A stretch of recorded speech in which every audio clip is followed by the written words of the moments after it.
درود به همه دوستان عزیز، وقتتون بخیر. امیدوارم حالتون خوب باشه. فتانه هستم، به کارگاه شمع‌سازی من خوش اومدین. آموزشی که امروز برای شما در نظر گرفتم آموزش شمع کوه یخی هست. کانال منو سابسکرایب کنید و تا انتهای ویدیو با من همراه باشید.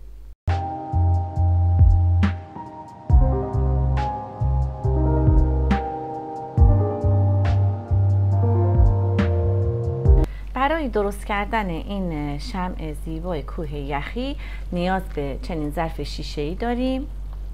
این ظرف میتونیم بچه‌ها از این شکلات‌های فرمند هستش که داخل شکلات میتونین از اون ظرف شیشه‌ای استفاده کنین. یه چنین قالبی برای کوه یخی استفاده میشه. نگاه کنین، حالت مخروطی داره. برای درست کردن این کوه یخی نیاز به 3 رنگ دارم: آبی کمرنگ، آبی پررنگ و سفید. پارافین سویا وکس که پارافین گیاهی میخوام برای کوه یخی استفاده کنم. پارافین ژله‌ای هم که برای داخل این ظرف شیشه‌ای. ظرف شیشه‌ای رو خوب با پارافین مایع تمیز میکنم. نیاز به فتیله دارم برای درست کردن این کوه یخی. من 2 سایز نخ فتیله رو اینجا برای شما گذاشتم. ببینین، یکی کلوفتره که حدود 16 تا 24 نخ داره که اینو استفاده نمی کنیم، اما این یکی که نازکتره و چیزی در حدود 8 نخ هست اینو استفاده می کنم. اینو پارافین میزنم، آماده می کنم، بعد به این قالب کوه یخم نصبش می کنم. حالا پارافین سویا وکس رو میذارم به طریق بنماری که آب بشه.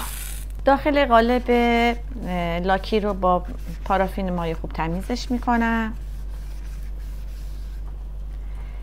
فتیلم که پارافین زدم، از این حفره که با سوزن گرمش کردم و سوراخش کردم، این فتیله رو میذارم داخلش. فتیله رو نگاه کنین، از این ورش رد میکنم.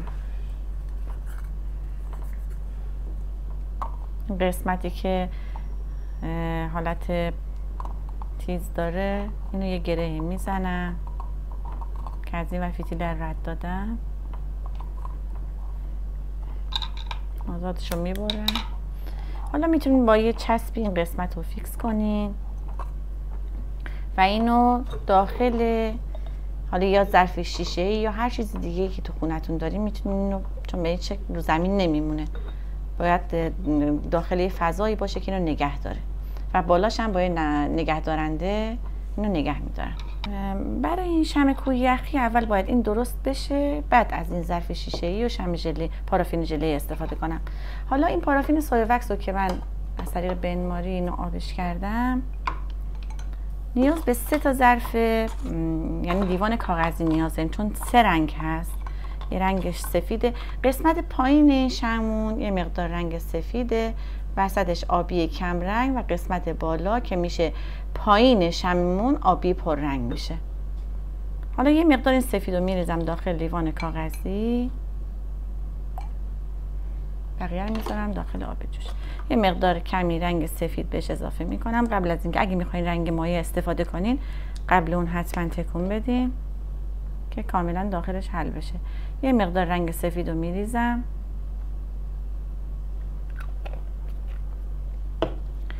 هم میزنم،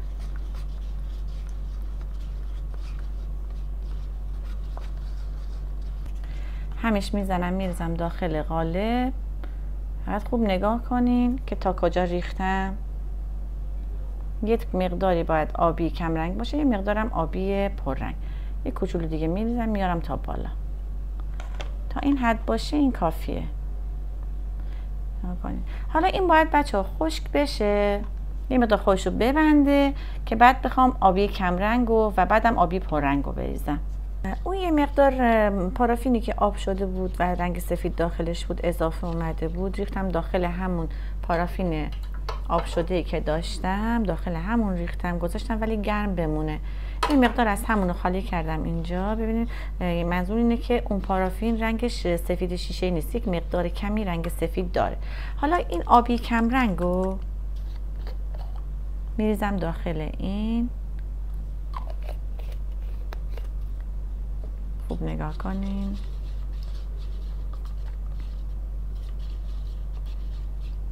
کم رنگه.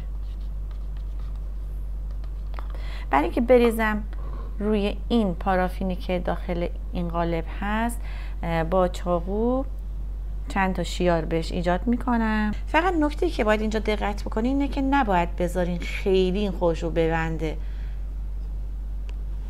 یعنی مثلا حدود 1 ساعت نذارین، 1 رو 20 دقیقه براش کافیه. نگاه کنین هنوز داخلش یه مقدار نرم هستش و من میخوام همین اتفاق بیفته که یه مقداری آبی رو میریزم با اون سفید یه کمی قاطی بشه.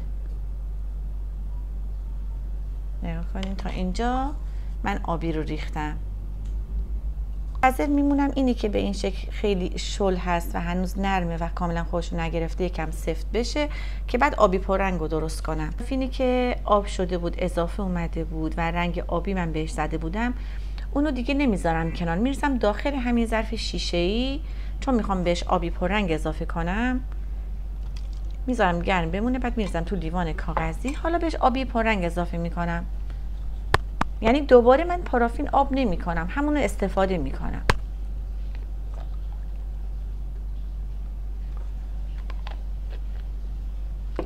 نگاه کنید ببینید این آبی پررنگ رو توش ریختم. حالا ببینیم بالای اینو دوباره من چند تا شیار میزنم و میگم نباید کاملا سفت بشه. نگاه کنید باید یه مقدار نرم باشه این کارو میکنیم. و این مابقی این فضایی که مونده بود، حالا این پارافین آب شده رو میریزم روی همون. نگاه کنین این تا آخر اینو ریختم، منتظر میمونیم تا خودشو ببند و از این قالب بعد درش میارم. خب دوستان من الان این شمع از داخل اون قالب در آوردم و میخوام که شیارهایی به خود بدنه این شمع بدم.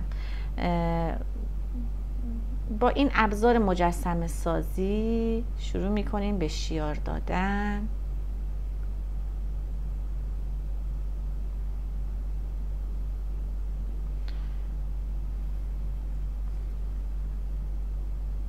هر طرفی از شمعو که دوست داشتین میتونین شیار رو بدین. چون گفتیم کوه یخی میخوایم یک شباهتی به کوه داشته باشه، یه قسمت‌هایی از این شمعمون یه شیارهایی داشته باشه که از اون حالت سادگی در بیاد و هیچ نظمی برای ایجاد شیار وجود نداره. میتونین کاملا سلیقه‌ای کار کنین. شیارها میتونن به صورت پهن باشن، بلند، میتونن به صورت کوتاه باشن و ظریف. پارافین ژله‌ای که از طریق شعله مستقیم، یعنی رو حرارت مستقیم میذارین ذوب بشه که این کار رو انجام دادم. ریختم توی لیوان کاغذی و خیلی هم الان داغه. اینم که داخل این ظرف شیشه‌ای گذاشتم. حالا این پارافین ژله‌ای ذوب شده رو خیلی آهسته میریزم داخل این ظرف و تا قسمت بالاش میارم و اینجاش هم یه دونه نگهدارنده میذارم. دوستان عزیزم آموزش امروز شمع کوه یخی به پایان رسید. لایک و سابسکرایب یادتون نره. هر سوالی هم داشتین برام کامنت بذارین. تا یه ویدیو آموزشی دیگه، خدا نگهدار.